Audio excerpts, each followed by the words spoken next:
भाई साहब, जजेस को ट्रांसफ़र किया गया, 3 जजेस जिनके बारे में पहले भी खदशात का इजहार किया जा रहा था, वही जजेस हैं, सज़ा के तौर पर ट्रांसफ़र किया गया। और क्या अदलिया को एक ब्यूरोक्रेसी बना दिया गया कि अगर आप हमारी बात नहीं मानेंगे तो आपको ट्रांसफ़र किया जाएगा, और ट्रांसफ़र भी ऐसे किया जाएगा कि जैसे किसी ऑफिसर को OSD लगा दिया जाता है।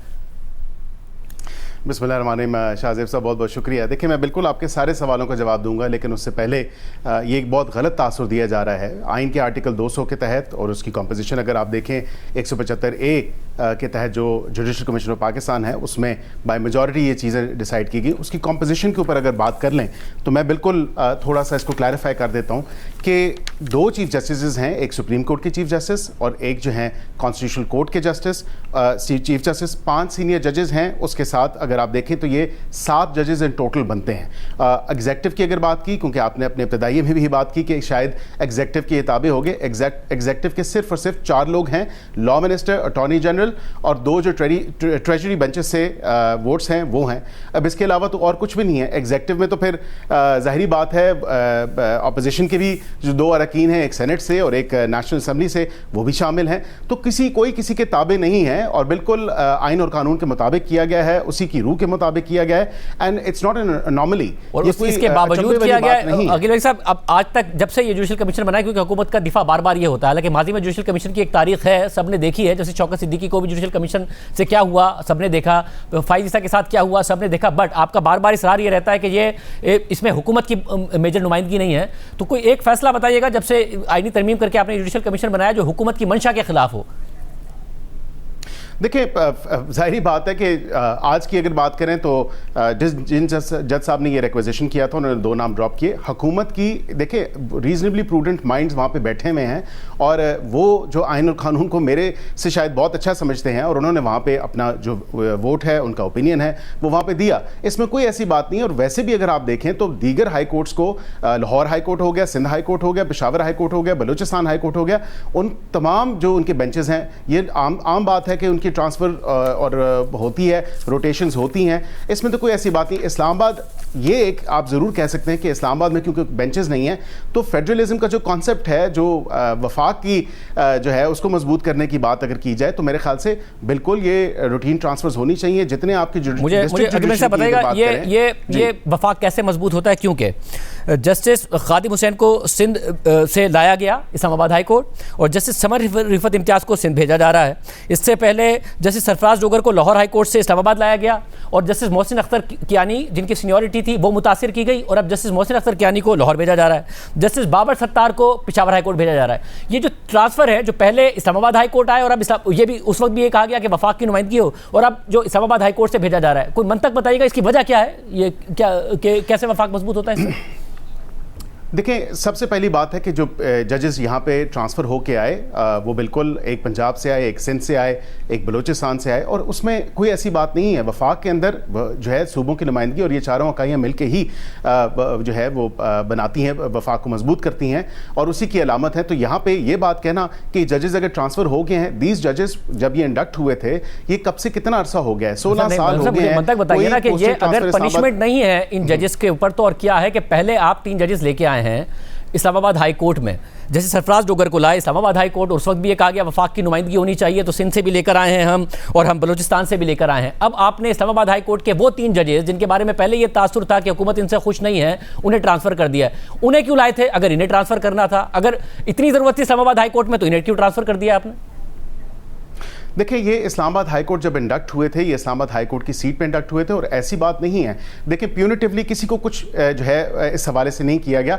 ये कोई पनिशमेंट नहीं है जिस तरह आप इसका जिक्र फरमा रहे हैं। शाहज़ेब साहब, to be very honest and realistic, मैं खुद प्रैक्टिस करता रहा हूँ इस्लामाबाद हाई कोर्ट, इन्हीं ऑनरेबल जजेस के सामने पेश होता रहा हूँ। यहाँ पे जब एक जज आ जाता है, उसकी रोटेशन नहीं होती। So there are many other factors associated with it. आपको पता है इस्लामाबाद हाई कोर्ट के अलावा जो बार एसोसिएशन हैं, बार काउंसिल्स हैं, उनकी लॉन्ग स्टैंडिंग डिमांड रही है कि रोटेशन होनी चाहिए। यहाँ पे मुस्तकिल बुनियादों पे अगर कोई जज आ जाए, फिर आपको पता है कि उसके बार काउंसिल की, आप खुद बैरिस्टर हैं, बैरिस्टर अकील मलिक साहब, आप खुद बैरिस्टर हैं, किस बार काउंसिल की ये डिमांड रही है कि आइन में ऐसी तरमीम कर दी जाए कि जज का कॉन्सेंट ना लिया जाए? आइन में ये लिखा हो कि जज को बुलाया जा सकता है सुप्रीम जुडिशल काउंसिल में, बाबर सत्तार साहब कहें कि मुझे बुलाकर मुझे सुना जाए, मगर उन्हें ना बुलाया जाए, उनको बुलाए बगैर उनके खिलाफ फैसला कर दिया जाए, उन्हें पेशावर हाई कोर्ट में मुंतकिल कर दिया जाए। किस बार काउंसिल ने ये मुतालबात किए थे कि इस किस्म के आइन में तरामीम कर दें और इस तरीके से जजेस को ट्रांसफर करें?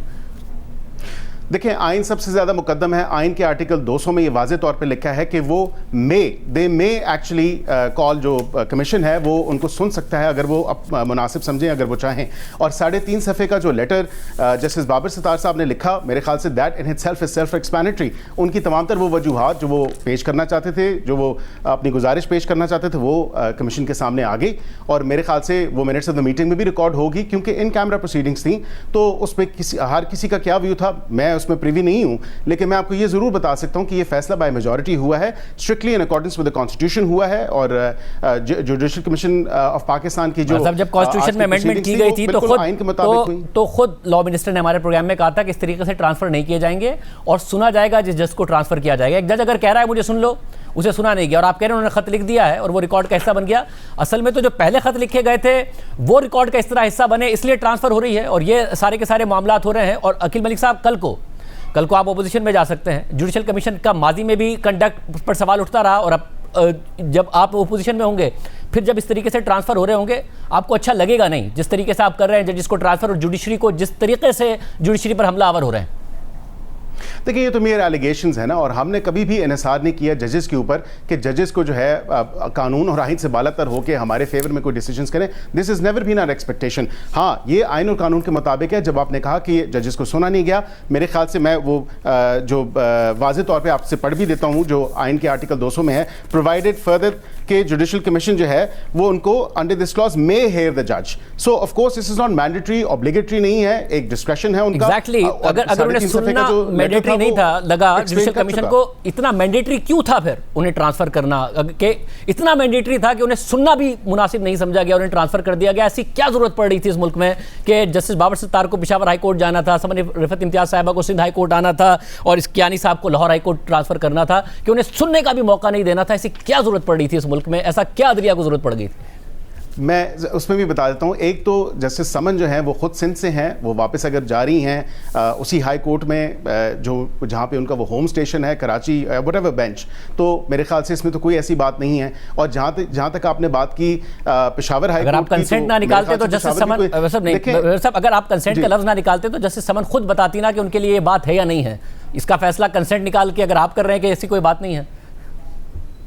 नहीं, मैं देखिए, इसमें सिंपल एक रीजन है कि जब एक जज जेसीपी, जब जुडिशल कमीशन ऑफ पाकिस्तान एक जज को तैनात कर सकता है, उसकी पीरियोडिक जो रिपोर्ट्स हैं, जो उसकी परफॉर्मेंस एवेल्युएशन है, उस पर अगर वो रिकमेंड कर सकता है कि इनको जो है वो निकाल दिया जाए या इनको जो है रिमूव कर दिया जाए फ्रॉम सर्विस, सो मेरे ख्याल से ये हक भी जुडिशल कमीशन ऑफ पाकिस्तान के पास है, ये किसी एग्जेक्टिव के पास नहीं है कि उसको जज को ट्रांसफ़र करे ना करे। हाँ, जज को वो सुनना चाहें वो सुन सकते हैं। इसी केस में जस्टिस बाबर सत्तार साहब की अगर आपने बात की तो 3.5 सफ़े का उनका अपना लेटर वो जुडिशल कमीशन के चेयरमैन के पास चला गया। चीफ जस्टिस ऑफ पाकिस्तान ने उसको देखा।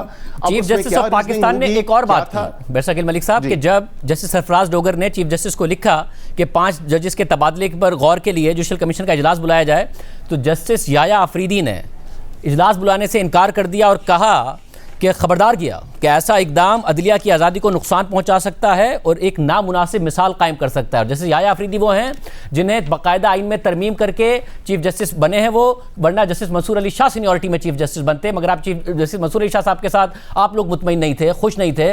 जैसे याया अफरीदी ने यह कहा, उसके बावजूद इजलास बुलाया गया और उसके बाद ये किया गया।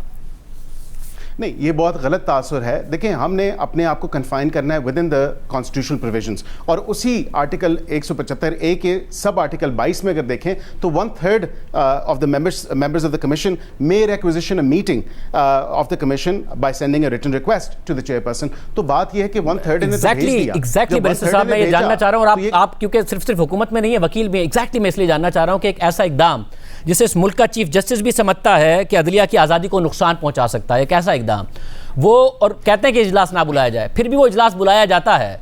ये क्या ऐसी ज़रूरत थी? मैं बतौर बैरिस्टर, मुझे बतौर वकील समझा दीजिए, बतौर अगर आप हुकूमती रुकन नहीं समझ कि क्या ऐसी ज़रूरत थी कि आप बतौर वकील समझते हैं कि बहुत लाजमी था, चीफ जस्टिस गलत थे, गलत कह रहे थे कि इजलास नहीं बुलाया जाना चाहिए, क्यों? नहीं, देखें उनके पास भी ऑप्शन मौजूद था। अगर वो ये समझते थे कि उन्होंने अपना माइंड डिस्क्लोज किया या उन्होंने ये कमेंट्स पास किए जो कि सोर्सेस से रिपोर्ट हुए, मैं समझता हूं कि वो फिर आज उसकी सदारत ना करते, लेकिन आज वो बैठे उस जुडिशल कमीशन ऑफ पाकिस्तान के इजलास की सदारत भी की। So that in itself speaks for speaks volumes. सो यहाँ पे ये देखने की जरूरत है, यानी कि अगर उन्होंने डिसएग्री भी किया है, अगर उन्होंने इजलास में डिसएग्री भी किया तो डिसएग्री करने के लिए भी ना बैठते, आप ये कह रहे हैं? नहीं, वो देखे ना, अब वो उनका एक राइट था, वो अगर ना बैठना चाहते तो ना बैठते, वो उसको चेयर ना करते। लेकिन देखिए यहां पे ये चीज देखने की बात है कि जब जजेस इंडक्ट होते हैं तो ये जजेस जो हैं इन सर्विस ऑफ पाकिस्तान होते हैं। जब सीएसपी ऑफिसर्स आए रोज, आपके जितने भी ग्रेड के ऑफिसर्स हैं वो ट्रांसफर होके आते हैं, कोई सिंध से आता है, कोई बलूचिस्तान से आता है। And on top of that मैं यही आपसे शुरू में कह रहा था और आप उसी पॉइंट पर आ गए कि आपने ब्यूरोक्रेसी बना दिया। जिस तरह ब्यूरोक्रेसी में ट्रांसफर होती है, हुकूमत वही चाहती थी, आपने मिसाल भी वही दी है और आपने वही जुडिशरी को बना दिया है। और कल को वकील मलिक साहब आप भी अगर आप मेरी थोड़ी सी इसमें गुजारिश सुन लें।